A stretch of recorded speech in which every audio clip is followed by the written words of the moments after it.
5 seconds.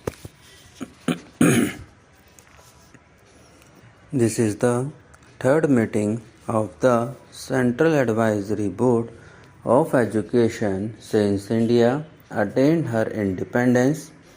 It is now necessary, in the light of experience we have gained in the last 3 years, to consider carefully and dispassionately our hopes and plans for the education of free India in the coming years. It was but natural that after the attainment of freedom we should have considered ambitious programs for the expansion of our national education. This was necessary as education is one of the most important of our nation building activities. We had also to make special efforts to wipe out the deficiency in education created by over 100 years of foreign rule. It was in this spirit that the Ministry of Education prepared a program of work for the next 10 years. It was obvious that we had to build our educational structure from its very basis and improve it both qualitatively and quantitatively. The number of our literates was and is lamentably low. Even the literacy that is imparted is not of the highest quality.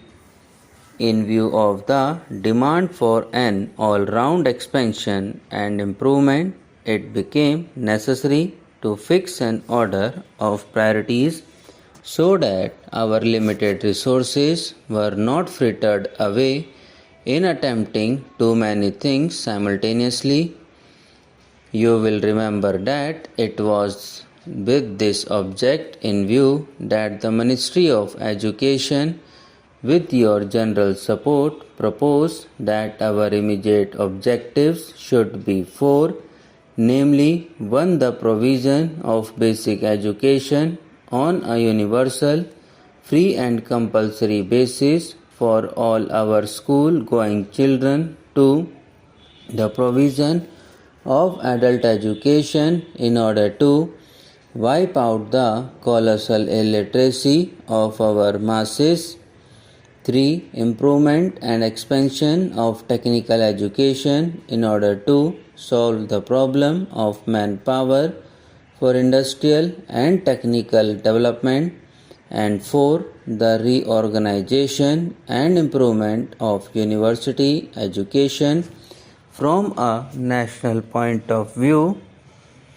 The post-war development plan laid down that it would take 40 years to implement a scheme of basic education and cost the nation a sum of rupees 8,000 crore at the rate of about rupees 200 crore a year.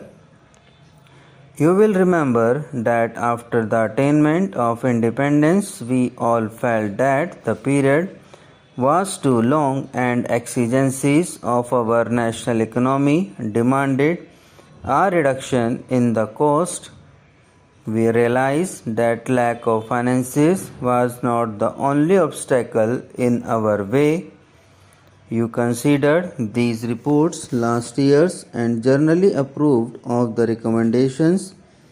I agree with your views and feel that in the light of the modifications suggested, we may prepare our programs on the basis of our operation between the state and the people, so that the state may extend the necessary facilities and services on the one hand and the people on the other supplement on a voluntary basis the efforts of the state to improve our standards of technical education. The program that we had envisaged was the establishment of 4 higher technological institutes in addition to the strengthening of existing institutions.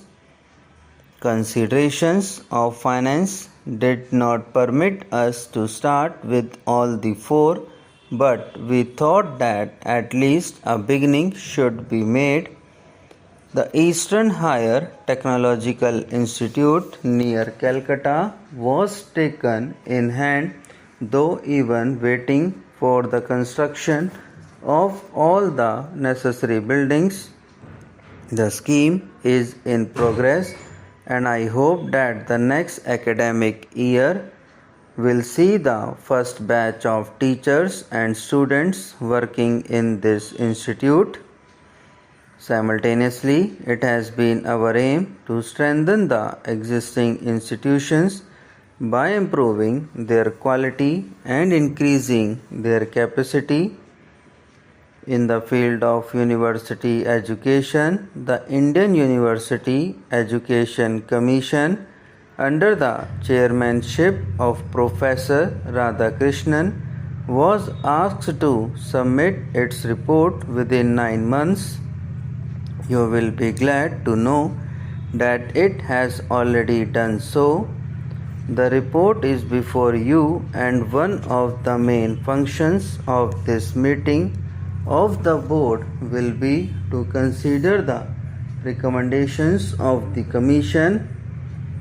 I have, even at the risk of some repetition, recapitulated these points so that we may be in a position to judge where we are.